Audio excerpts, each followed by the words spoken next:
নমস্কার বন্ধুরা, জয় শ্রী রাধে। এক দীর্ঘ প্রতীক্ষার প্রায় 11 মাস পর স্বস্তির নিঃশ্বাস নেওয়ার সময় আসতে চলেছে গ্রহের সেনাপতি মঙ্গল দ্বারা। ইনি সেই মঙ্গল যার সৃষ্টি হয়েছিল দেবাদিদেব মহাদেবের মাথার ঘাম থেকে। এই মঙ্গলদেবকেই আমরা ভূমিপুত্র বলে জেনে থাকি এবং যিনি গ্রহদের সেনানায়ক। আগামী 13ই সেপ্টেম্বর এমন এক সময় আসতে চলেছে যেখানে কোনো বড় কর্ম হতে পারে, কারণ এতদিন মঙ্গল কোনো অনুকূল পরিস্থিতি প্রাপ্ত হয়নি, তবে এখন অনুকূল পরিস্থিতি যোগ হতে চলেছে। দেখুন, 20 অক্টোবর 2024 মেষ রাশির অধিপতি মঙ্গলদেব চতুর্থ ঘরে গোচর করেছিলেন। চতুর্থ ঘরে এই গোচরে পজিটিভ হওয়া উচিত ছিল, কিন্তু চতুর্থ ঘরে গোচরের পর মঙ্গল নিচস্থ হয়ে যায় এবং এই স্থানটি হলো জলতত্ত্ব। এদিকে আমরা জানি মঙ্গল হলো অগ্নিতত্ত্বের গ্রহ, আর চতুর্থ ঘর অর্থাৎ চন্দ্রমা জলতত্ত্বের হওয়ায় অগ্নিগ্রহ মঙ্গলের সুপ্রভাব জলের সাথে মিশে নষ্ট হয়ে যায়। ঠিক এমন সময় মঙ্গল হয়ে যায় বক্রী, অর্থাৎ বক্রী হয়ে তৃতীয় ঘরে প্রবেশ করে। সেখানে বায়ুতত্ত্ব গ্রহ থাকায় অগ্নি এবং বায়ু সংযোগ খুব ভালো ফলাফল দেওয়া ছিল, কিন্তু শীঘ্রই মঙ্গল আবার মার্গী হয়ে চতুর্থ ঘরে চলে আসে, অর্থাৎ আবার নিচস্থ অবস্থায় চলে আসে।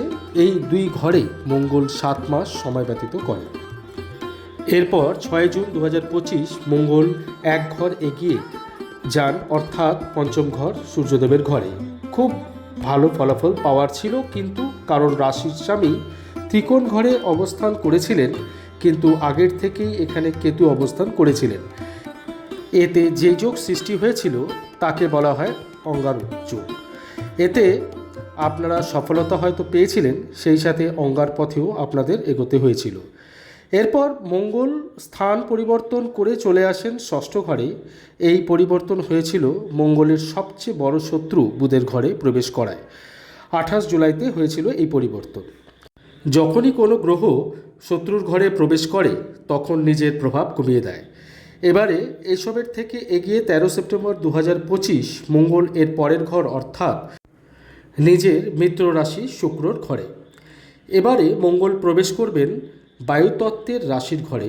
এখানে অগ্নিতত্ত্বের রাশি মঙ্গলের শুভ প্রভাব আপনারা পাবেন এবং এর 3টি পূর্ণাঙ্গ দৃষ্টির প্রভাবও আপনারা পাবেন, যা 27 অক্টোবর 2025 পর্যন্ত আপনারা খুব ভালোভাবে এর শুভ ফল পেতে চলেছেন। এছাড়াও মঙ্গলের আরও 2টি দৃষ্টির মধ্যে একটি আপনাদের দশমভাবে অর্থাৎ কর্মস্থানে পড়ছে, আরেকটি দৃষ্টি লগ্নের উপর অর্থাৎ নিজের ঘরে পড়ছে, এবং দ্বিতীয় ঘরেও এনার দৃষ্টি অর্থাৎ ধনের ঘরেও পড়ছে।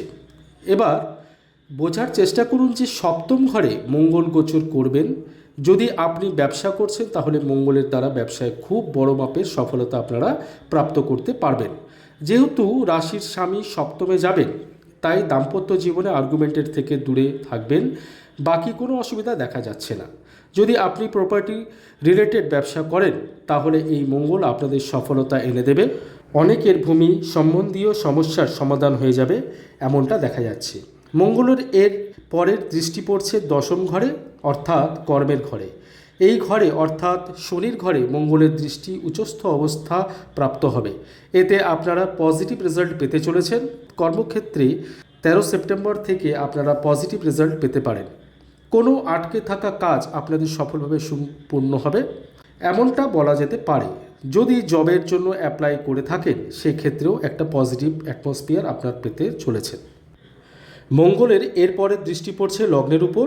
এতে আপনাদের সাহস অনেকাংশ বেড়ে যেতে চলেছে, এবং যদিও হেলথ রিলেটেড কোনো প্রবলেম আপনারা ফেস করছেন তাহলে এর থেকেও অনেকটা সুস্থ অনুভব করতে পারবেন। মঙ্গলের পরের দৃষ্টি পড়ছে দ্বিতীয় ঘরে, যেটা হলো আপনাদের ধনভাবের স্থান। মঙ্গল সপ্তমে গোচর করে ধনভাবে দৃষ্টি দিচ্ছেন, এতে কোনো ফেসে থাকা বা আটকে যাওয়া অর্থ আপনারা পেতে পারেন। এছাড়াও মঙ্গল 27 অক্টোবরে যখন অষ্টম ঘরে গোচর করবে তখন মঙ্গল নিজের ঘরে থাকবেন এবং তখনও আপনাদের শুভ ফল প্রদান করবেন।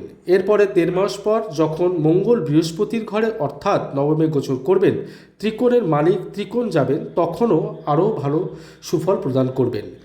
তাহলে বন্ধুরা দেখতে গেলে গত 11 মাস ধরে এবং আগামী সময় মঙ্গলের গোচর অত্যন্ত গুরুত্বপূর্ণ থাকছে এবং আগামী দিনে সফলতা প্রাপ্ত হতে আপনাদের মঙ্গল গ্রহ সাহায্য করতে চলেছেন। যদি আজকের আমার এই বোঝানো আপনাদের সার্থক মনে হয় তাহলে অবশ্যই একটি লাইক করবেন এবং নতুন বন্ধু হয়ে থাকলে চ্যানেলটিকে সাবস্ক্রাইব করবেন এবং কমেন্ট করতে কিছু ভুলবেন না। এই সাথেই আজকের এই ভিডিও এখানে সমাপ্ত করলাম। আপনারা সকলেই সুস্থ থাকুন ও ভালো থাকুন। ধন্যবাদ।